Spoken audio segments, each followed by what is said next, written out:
인사 나누시길 환영하고 축복합니다. 은혜 받으시기 바랍니다. 네.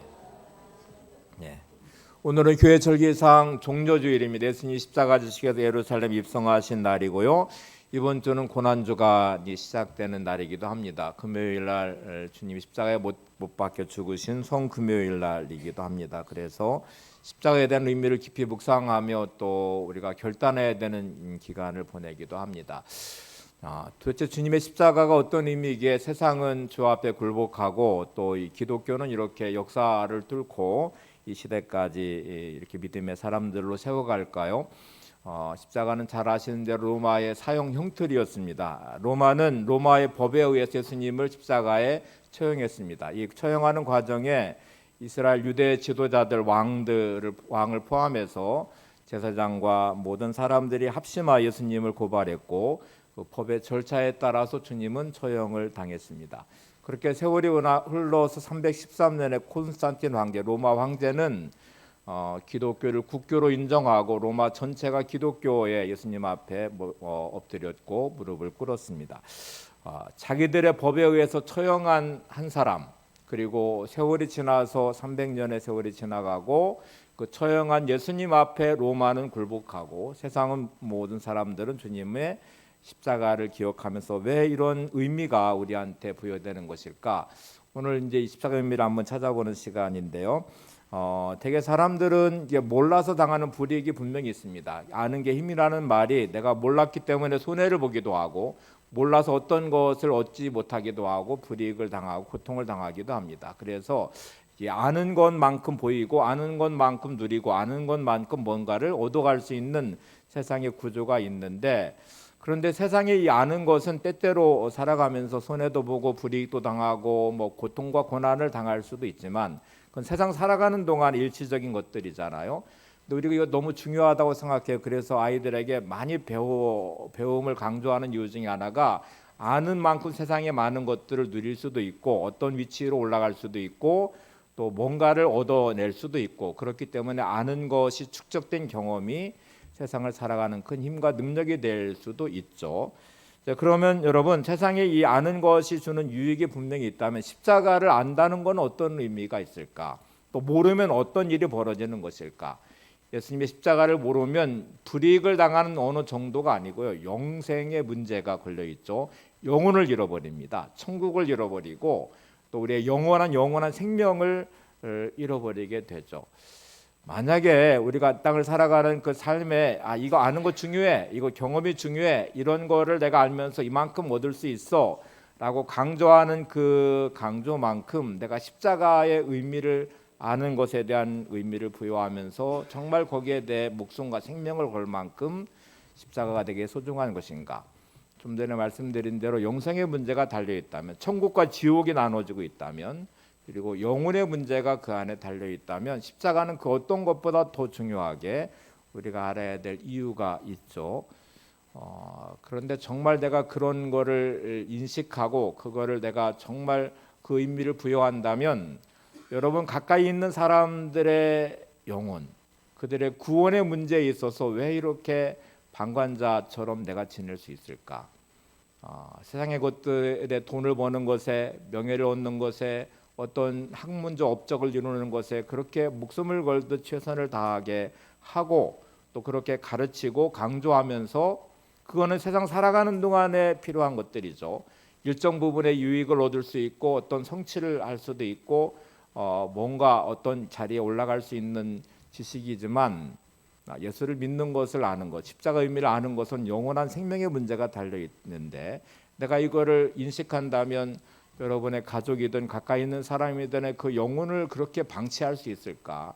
또 그런 영혼들을 향한 내 마음이 그냥 세상의 어떤 것들과 비교해서 별로 가치 없는 것. 그래서 대개 아이를 대하는 부모가 공부할 때야 이렇게 공부를 강조하고 학원을 보내면서 신앙에 대한 강조, 또 영혼을 위한 눈물의 기도가 없는 부모의 모습, 또 남편과 아내를 향하는 나의 마음이, 또 세상의 사람들을 대하는 우리들의 모습이 정말 내가 십자가의 의미를 아는 사람으로서의 나의 삶의 모습이 맞는지를 한번 점검을 해보시고, 예수를 믿는다는 것은 일단 가치에 큰 변화가 일어나는 순간입니다. 세상에는 이런 가치의 변화가 물론 있습니다. 내가 뭔가를 하는 것에다가 가치가 부여되면 그만큼의 인생의 가치가 올라가게 되죠. 예를 들어 이 피카소가 이제 이렇게 데생하는 걸 좋아했다고 그래요. 그래서 파블로 피카소가 식당에서 대개 냅킨에다가 데생을 하는 그림들이 많이 남아 있는데, 지금 그 여러분 휴지 조각에 불과한 냅킨에 피카소가 데생한 그림 하나가 수백만 달러가 간다고 합니다. 그 가치가 때로는 수백만 원, 수천만 원이 되기도 하는데, 그냥 피카소라는 사람이 그린 연필로 그렸던 조그만 이 휴지 조각에 그렸던 그림 하나의 가치도 이만큼의 가치가 나가고 있는데, 우리의 영혼의 가치는 어떨까? 종이 한 장에다가 신사임당 그림이 들어가 있고 한국은행 총재의 직인이 찍혀지고 보증이 되면 그게 5만 원짜리의 돈이 됩니다. 5만 원의 종이 한 장이 갑자기 5만 원짜리의 가치가 부여되는 거잖아요. 우리의 영혼에는 예수님의 십자가의 보혈의 흔적이 있고 하나님의 보증이 딱 들어간 순간에 우리는 영원한 생명을 얻는 사람이 되고, 그리고 영생을 얻어 천국을 얻게 되고 하늘의 상속자가 되고 하나님의 자녀됨의 가치로 변화가 일어나게 되죠. 이 어마어마한 변화가 주님의 십자가를 통해서 이루어져요. 그리고 그 영혼은 천하보다 귀한 영혼이 되면서 순식간에 이 가치의 변화가 일어나서 하나님의 자녀와 상속자의 자리에 세워지는 이 어마어마한 변화가 십자가를 통해서 일어나는 변화인데, 나는 그 십자가를 붙잡고 그 믿음의 나를 세우고 우리 가족을 세우고 내가 정말 사랑하며 최선을 다해서 양육하고 자녀가 잘 되기를 바라는 부모의 마음이, 그 영혼을 향한 나의 마음이 얼마나 담겨져 있는지를 한번 좀 생각하면서 오늘 회개하는 마음으로 십자가 의미를 좀 더 깊이 생각해 보면 좋겠습니다. 우리의 이 십자가 의미를 오늘 세 가지 생각해 보려고 하는데, 일단 십자가는 죽음의 자리이잖아요. 그래서 내 자신이 십자가에서 죄의 값으로 지불된 예수님의 대속의 죽음이에요. 십자가를 볼 때마다 내가 죄인이라는 사실과 죄가 얼마나 무서운지를 보아야 되고, 하나님의 심판의 자리이면서 나의 죽음이 끝없이 확인되는 자리여야 됩니다. 또 다른 하나는 새로운 피조물, 새로운 존재로 거듭나서 새로운 존재의 가치로 회복되는 자리이고요. 세 번째는 그렇게 달라진 나는 새로운 인생의 가치와 목적을 가지고 살아가야 될 삶의 가치와 목적과 방향이 달라지는 모습으로 일단 변화가 일어나요. 오늘 세 가지를 좀 살펴보겠습니다. 첫 번째는 한번 같이 보죠. 시작. 십자가의 첫 번째 의미는, 십자가는 예수님이 우리 죄를 대신해서 죽으신 죽음입니다. 고린도서 5장 14절을 보시죠. 그리스도의 사랑이 우리를 강권하시는도다. 우리가 생각하건대 한 사람이 모든 사람을 대신하여 죽었은즉 모든 사람이 죽은 것이라. 여기 보시면 그리스도의 사랑이 우리를 강권한다고 말하면서 한 사람이 모든 사람을 대신하여 죽은 자리가 십자가인데, 그 한 사람은 예수님이십니다. 예수님이 십자가에 죽으시면 우리 모든 사람을 대신해서 죽었는데, 그 죽음은 우리의 죄에 대한 심판, 하나님의 심판이고 죄의 싹세 하나님의 심판이잖아요. 그래서 결국 그 자리는 내가 죽는 죽음의 자리예요. 모든 사람이 죽은 것이다, 이렇게 선언을 하고 있습니다. 그러면 우리는 십자가를 바라볼 때마다 내가 얼마나 죄가 무서운지, 죄에 대한 하나님의 심판에 두려움이 있어야 되고, 내가 저곳에서 내가 죽었구나 하고 내 자신의 죽음을 선언해야 되는 자리입니다. 여러분, 내가 십자가에 죽었다고 선언하는 순간에 나에는 어떤 변화가 일어날까?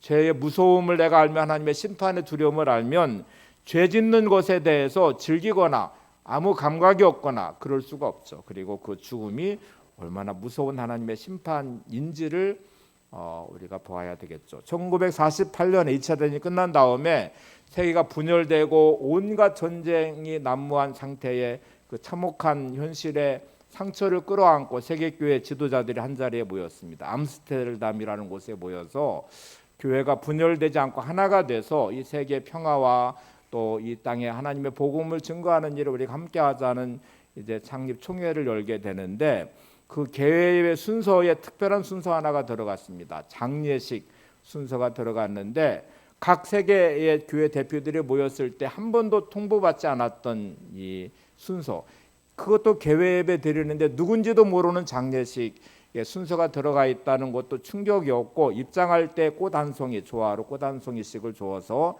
참배하도록 했습니다.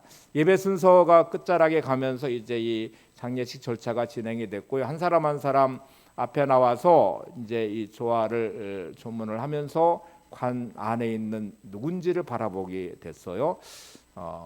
우리나라의 장례식은 이렇게 다 막 관을 하면은 뭐 이렇게 시체를 꽁꽁 묶어서 이렇게 관을 덮어버리니까 볼 수가 없는데, 외국의 장례식은 생전의 모습 그대로 모습을 갖추고 관 안에 넣어놓고 관 뚜껑을 열은 다음에 고인의 마지막 모습을 확인하게 하는 게 이제 서양의 장례식이잖아요. 그래서 모든 세계 각국의 지도자들이 그 관 안에 있는 누군지 모르는 그 사람을 보면서 한결같이 다 충격을 받았고, 자리로 돌아온 사람은 눈물을 흘리기 시작했습니다. 세계교회 모든 사람들이 알만한 유명한 사람은 도대체 누굴까? 도대체 누구의 장례식에 저렇게 쳐다본 모든 사람이 충격을 받고 침묵하며 눈물을 흘리고 있을까? 이게 너무 궁금하잖아요. 참배하지 않은 사람들은 앞으로 나가면서 이 궁금함이 있었어요. 근데 한결같이 다 충격을 받았고 자리에 앉아 침묵하며 눈물을 흘렸습니다. 놀랍게도 그 관 안에는 아무도 들어있지 않았습니다. 그 관 안에는 전신 거울이 들어있었고, 관을 들여다본 모든 사람은 자신의 얼굴을 보았습니다. 그곳에서 자신의 죽음과 자기의 장례가 집행되고 있다는 걸 각자는 인식했어요.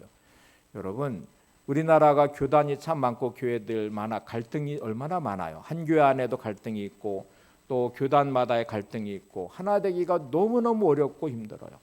세계교회 지도자들이 함께 모여있는 이 자리는 언어도 다르고 민족도 다르고 교파와 교단도 다른 그들이 어떻게 하나가 될 수 있을까?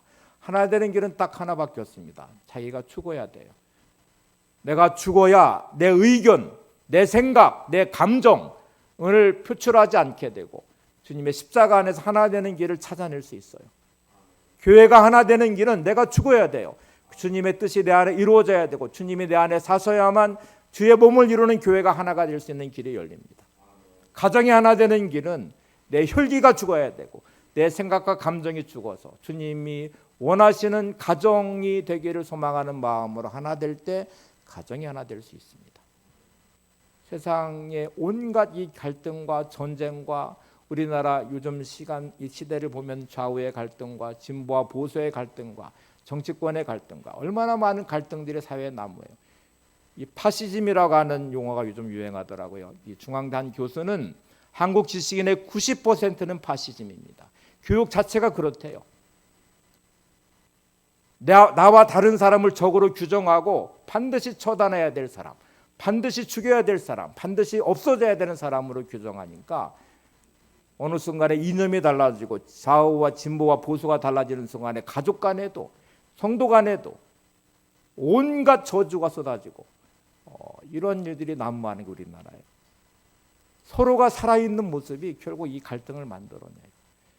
여러분, 하나 되는 길은 내가 죽어야 돼요. 십자가에서 죽어서 주님이 내 안에 사셔야 세상이 하나 되는 길이 열리고 가정이 하나 되는 길이 열리고 교회가 하나 되는 길이 열리게 될 것입니다. 이사야 53장 5절 6절을 보세요. 그가 찔림은 우리의 허물 때문이요 그가 상함은 우리의 죄악 때문이라. 그가 징계를 받음으로 우리가 평화를 누리고 그가 채찍에 맞음으로 우리가 나음을 받았도다. 우리는 다 양 같아서 그릇 행하여 각기 제 길로 갔거늘 여호와께서는 우리 모두의 죄악을 그에게 담당시키셨도다. 주님 십자가에서 창에 찔리심 우리의 허물 때문이다. 그가 상함은 우리의 죄악 때문이다. 그가 징계를 받음으로 우리가 평안을 누리고 그가 채찍에 맞음 우리가 나음을 입었도다 하고 말합니다. 그리고 우리가 각기 제 길로 가는 죄인의 길에 회개하지도 않은 자리에도 주님은 우리의 죄를 담당하시며 먼저 십자가에서 우리의 죄를 대속해 주셨습니다. 여러분, 나의 모든 삶에는 십자가에서 끝나고 다시 시작하셔야 돼요. 그리고 십자가의 죽음을 선언하고 주님 안에서 하나님의 역사를 만들어가는 중심에 저와 여러분이 있으셔야 됩니다. 옆에 분 한번 보시면서 그냥 이렇게 질문 한번 해보세요. 십자가에서 죽으셨습니까? 네, 뭐 답은 들을 필요도 없습니다. 그냥 얼굴만 보면 아시죠? 저 사람이 죽었는지 살았는지. 평상시에는요, 이해심도 많고 양보도 할 줄 알고, 저 사람은 정말 좋은 사람이야, 그럴 만한 신앙적인 어떤 덕목도 있는 것 같고 그래요. 사랑의 사람인 것 같아요.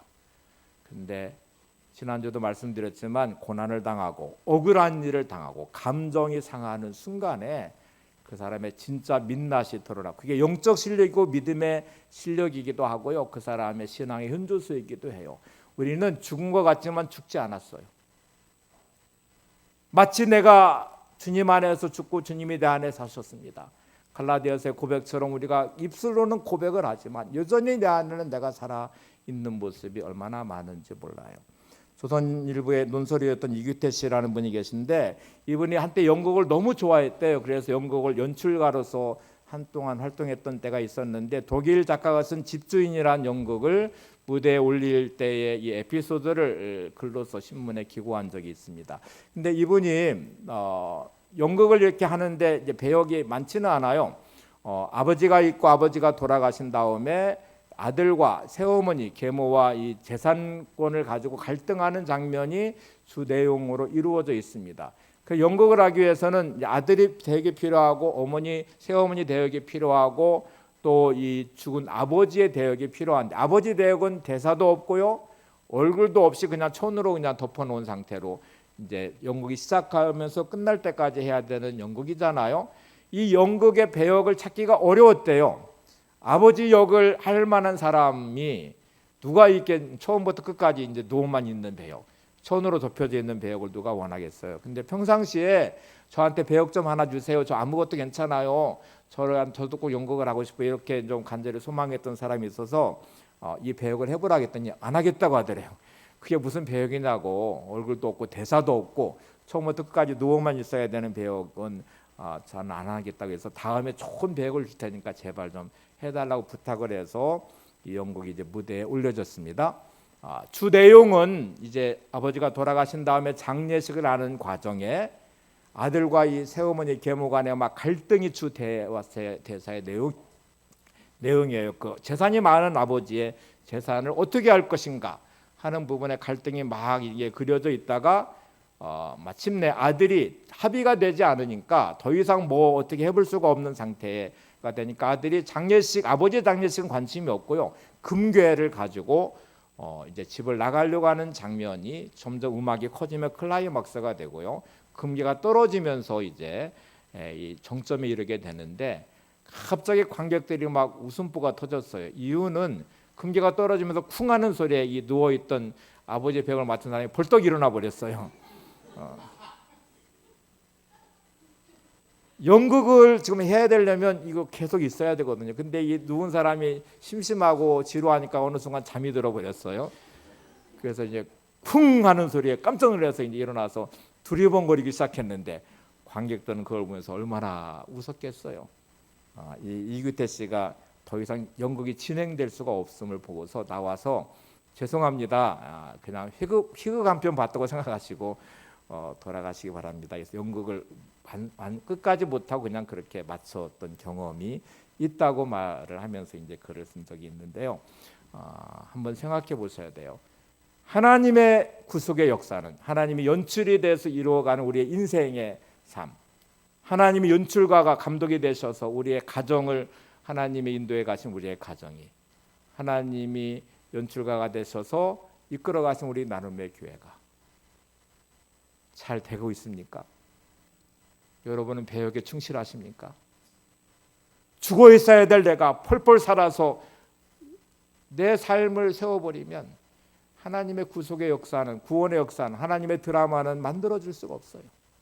어느 순간부터 우리 가정에 남편이, 아내가, 부모가, 자식이 자기의 배역에서 멀어져 버렸어요. 죽어야 될 내가 죽지 않고 벌떡 일어나 버리고 있고, 내 감정과 혈기가 나오고 있고, 내 생각이 난무하고 있고, 교회 안에 그리스도의 몸을 이루는 교회가 하나님의 구원의 역사를 만들어가는 구원의 방주가 돼야 되는데, 각기 맡겨진 사역에 충성해야 될 내 배역을 망쳐버린, 아예 그냥 내팽개쳐버린, 아니 배역을 맡았는데 내 혈기와 내 생각과 감정으로 누군가에게 상처를 주고 온갖 갈등이 만들어지면 하나님의 구속의 역사는 만들어갈 수가 없어요. 진행될 수가 없어요. 그렇게 멈춰버린 하나님의 대본, 하나님의 구원의 역사가 여러분 어느 순간부터 우리 가정 안에 멈춰버린 하나님의 구원의 역사, 우리 교회 안에 멈춰버린 하나님의 구속의 드라마 오늘 나 때문에 벌어지고 있지 않습니까? 이 연극이 완성돼서 끝까지 가야 되는데 한 사람이 벌떡 일어나 버리는 바람에 망쳐버리듯 그렇게 망쳐버린 우리의 가정이 나 때문에, 우리 나눔의 교회가 나 때문에, 여러분의 삶의 자리에 일터에서 나 때문에 하나님의 구속의 역사, 구원의 역사가 더 이상 진행되지 못하는 것이 없을까요? 여러분, 세상에는 이런저런 죄들이 드러나면서 재판을 받고 전과자라는 이름이 붙습니다. 기회가 늘 있다고 말하지만 우리는 알아요. 전과자의 낙인이 찍히는 순간에 기회의 많은 부분들이 닫혀버려요. 사람들은 믿어주지 않아요. 믿는 도끼에 발등 찍히듯이 내가 믿어줬다가 받은 상처가 있기 때문에 더 이상 누군가를 믿지 않겠다고 말하기 시작합니다. 나는 더 이상 사람을 믿지 않아. 나는 저 사람을 더 이상 믿지 않아 라고 말하면 함께하는 길을 포기해버려요. 그들과 함께하는 어떤 자리를 내팽개쳐요. 가족 안에도 그런 일이 벌어지면서 서로의 상처로 얼룩져 있는 상황에 가족이란 이름은 있지만 참된 가족의 모습을 잃어버린 가족도 많아요. 교회란 이름 안에 그리스도를 이루는 성도라고 말하지만 어느 순간부터 상처를 얼룩지며 더 이상 성도의 관계가 단절된 모습도 많아요. 왜 이런 일이 일어날까? 우리는 그런 상처를 끌어안고 살아가는 사람들입니다. 전과자라는 이름이 붙는 순간에 세상은 균등하고 기회가 있다고 말하지만 더 이상 그런 사람들에게 기회를 주지 않아요. 왜냐하면 더 이상 배신당하고 싶지 않고 상처받고 싶지 않기 때문에 그래요. 근데 실제로 여러분, 세상에는 그러면 전과자가 있고 전과자가 아닌 사람은 의인일까요? 그렇지 않아요.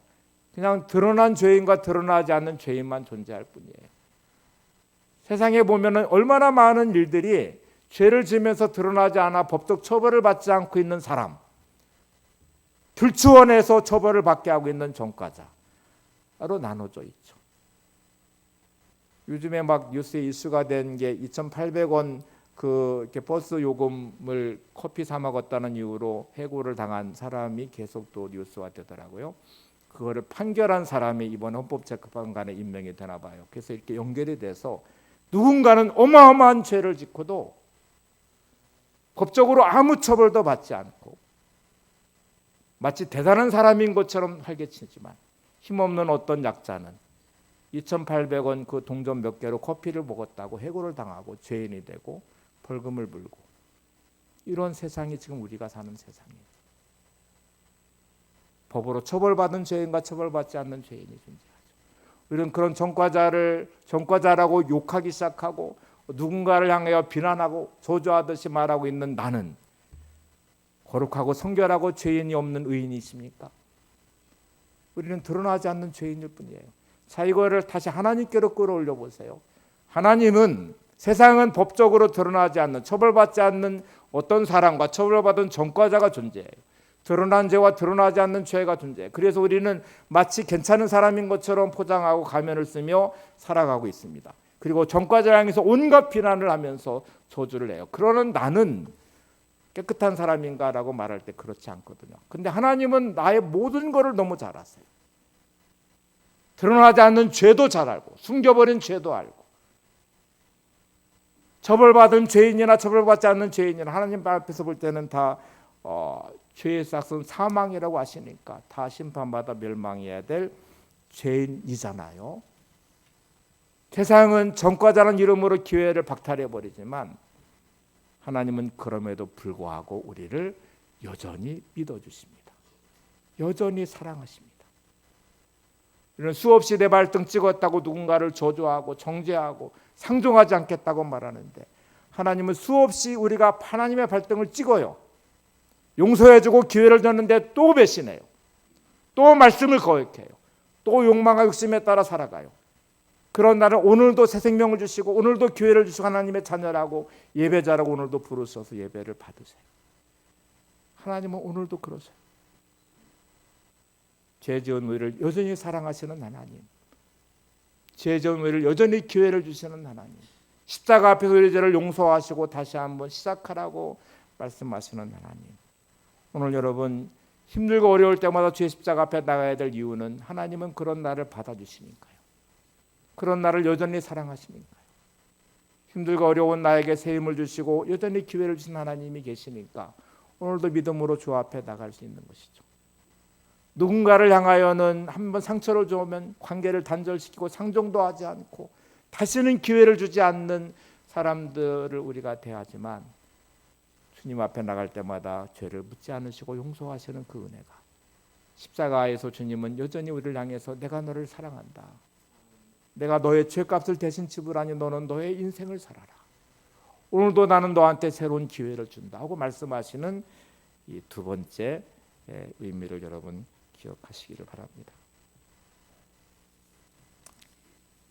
세 번째를 한번 볼까요?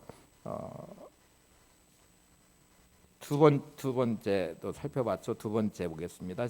같이 한번 시작. 십자가의 두 번째 의미는 십자가는 우리 죄를 새롭게 태어나게 했습니다. 자, 죽음의 의미를 넘어서 이제 우리를 새롭게 태어나게 하는 자리, 고린도 5장 17절입니다. 그런즉 누구든지 그리스도 안에 있으면 새로운 피조물이라, 이전 것은 지나갔으니 보라 새 것이 되었도다. 자, 여러분 새롭게 태어나게 하는 자리, 지금 말씀드린 대로 십자가는 날마다 우리를 새롭게 하고요, 우리 죄를 용서해 주시고 우리를 여전히 사랑하신 하나님의 사랑의 음성이 있는 곳, 여전히 우리에게 기회를 주시는 하나님의 기회가 있는 곳입니다. 그래서 우리는 십자가를 볼 때마다 하나님 오늘도 새 생명 얻음을 감사합니다.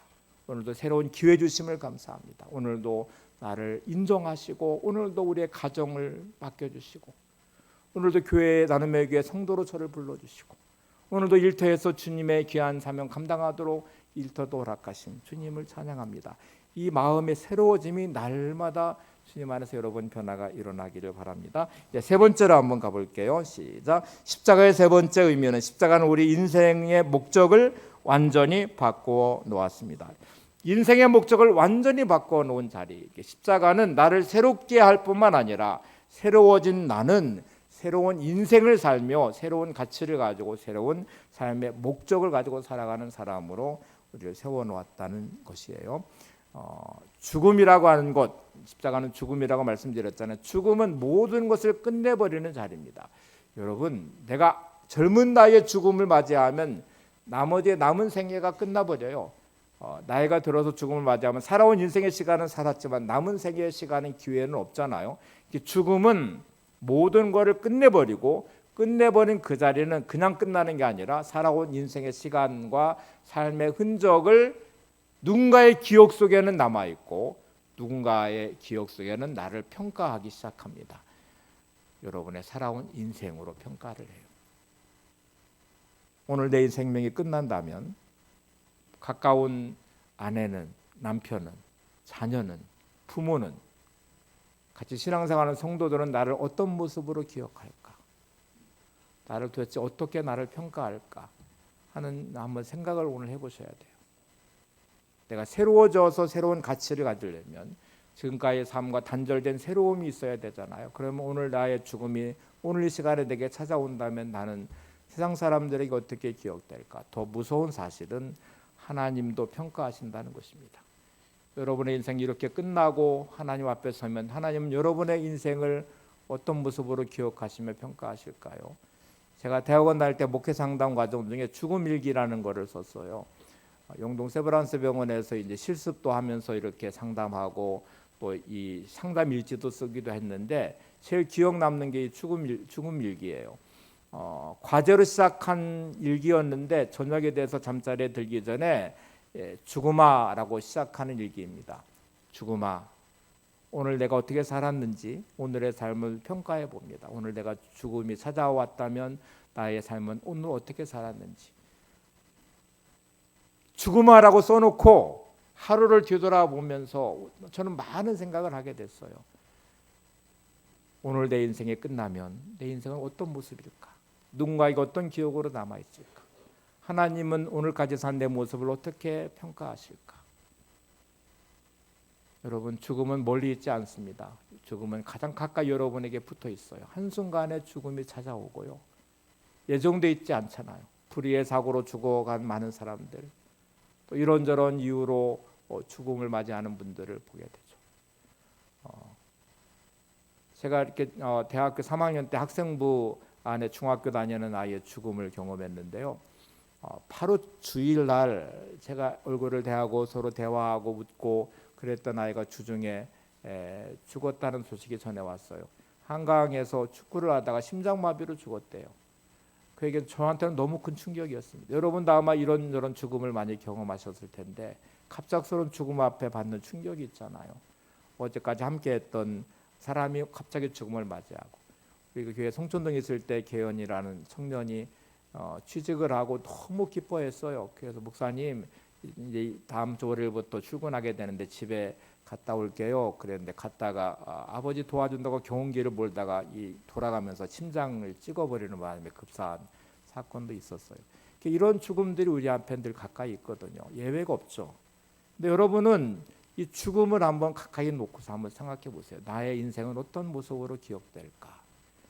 여러분 가까이 있는 남편에게, 아내에게 나는 어떤 모습으로 기억될까?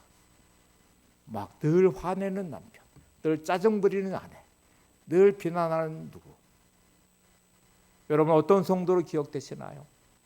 사랑의 사람, 또 나를 포용하고 이해하고 손잡아줘 기도해주고 그 주님의 사랑이 가득한 어떤 분으로 기억할까요? 늘 판단하고 정죄하고 분열을 일으키고 갈등을 만드는 사람을 기억할까요? 서울 수유병동에서 있던 한 의사가 신문 칼럼에 글을 하나 기고를 했는데, 이분이 응급실 병동에서 근무할 때에 이제 여러 사고 난 사람들이 막 갑자기 이제 들어오잖아요. 막 여기저기 깨지고 교통사고 나고 뭐 이런 분들이 막 실려오고 갑자기 병이 생기면서 응급실 오는 분들을 뵀는데, 자기가 너무너무 이상한 죽음을 경험해서 이걸 신문에 이제 글로 기고를 했습니다. 하루는 새벽녘에 한 사람이 응급실로 막 실려왔는데 양복을 입은 채로, 그것도 새벽녘인데 양복을 입은 채로 실려왔어요. 그리고 이미 응급실에 왔을 때는 사망한 상태였습니다. 보통 어린아이가 태어나면 두 주먹을 불끈 쥐고 태어나고 죽을 때는 보통은 손을 펴고 죽는 모습으로 죽는다고 그래요. 근데 이분이 양복을 입은 상태로 죽어서 이제 응급실에 왔는데 왼손은 펴 있고 오른손은 주먹을 줬어요. 이게 너무 이상하잖아요. 두 손을 편 두 손을 쥐든지 해야 되는데 그 너무 이상한 모습이어서 봤더니 오른손에 화토가 보이더래요. 그래서 손을 이렇게 폈더니 뚝 하고 떨어졌는데 보니까 38 광땡이더래요. 그래서 금방 유추해낼 수 있었습니다. 이분은 상갓집에 장례식장에 갔다가 화투판이 벌어졌어요. 밤새도록 화투를 친 것 같아요. 치다가 뭐 많이 일은 땄는지 모르지만 어느 순간에 38 광땡을 딱 봤어요. 심장이 빨라지기 시작했고 이제 판돈이 막 커져가는 걸 보면서 막 더 흥분을 하기 시작했고 어느 순간에 심장 발작으로 심장마비로 갑자기 죽음을 맞이했다는 것을 금방 알 수 있었습니다. 아침이 돼서 가족들에게 연락을 해서 가족들이 달려왔는데 거기에 어린 딸이 있더래요. 그래서 생각을 해봤어요. 이렇게 우리가 죽음을 맞이하고 또 서로 대하게 될 텐데 딸이 이제 엄마한테 아빠는 어떻게 돌아가셨어? 이렇게 물으면 뭐라고 대답을 해줘야 돼요? 동양화를 열심히 보다가 죽었다 이렇게 말해줘야 될까요? 여러분 예수님께서 우리 인생이 허망하고 헛된 인생이 되지 않도록 그 가치를 되찾아주려고 십자가를 지시고 죄를 대속해서 죽으셨어요. 우리를 새로운 피조물이 되게 하셨고 그리고 우리의 삶의 가치를 바꿔놓은 새로운 인생의 길을 열어놓으셨습니다. 세상은 세 가지 방식으로만 존재합니다.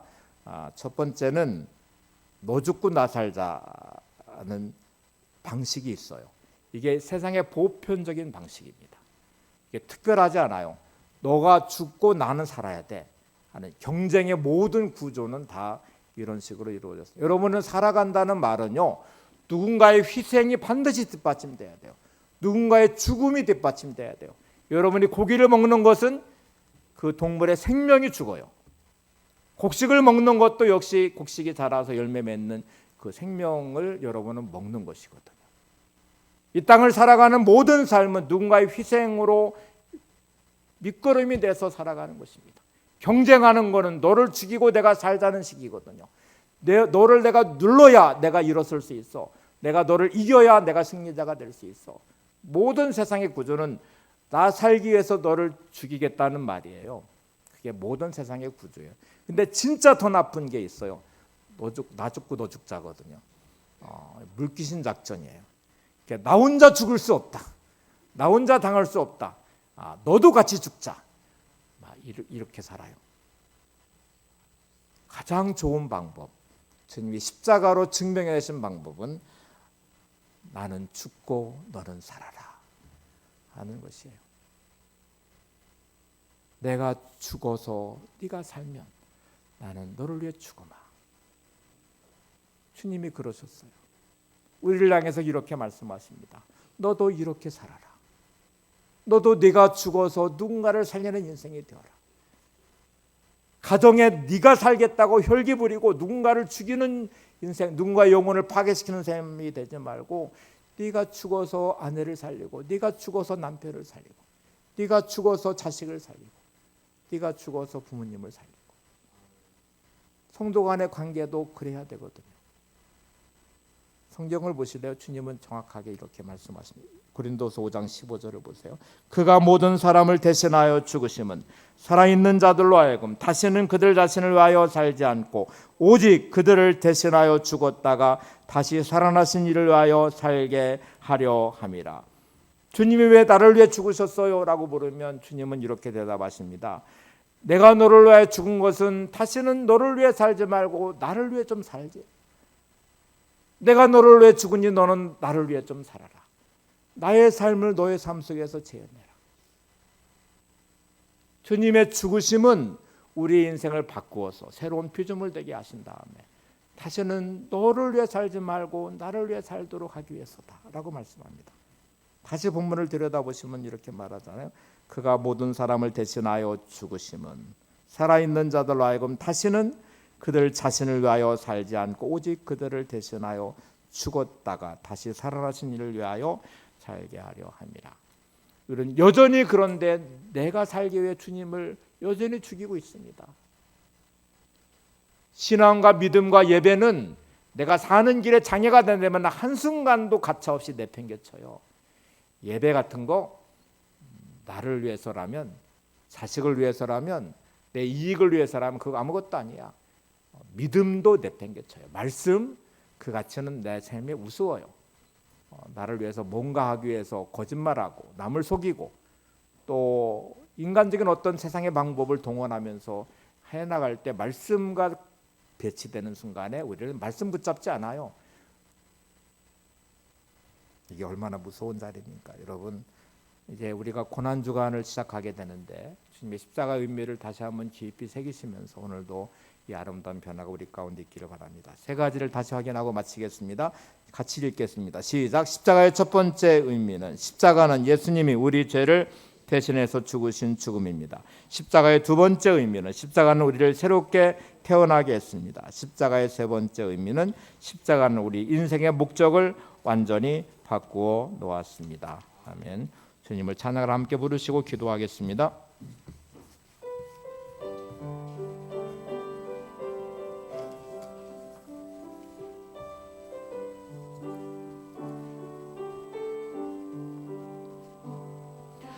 너 주님의 가시관소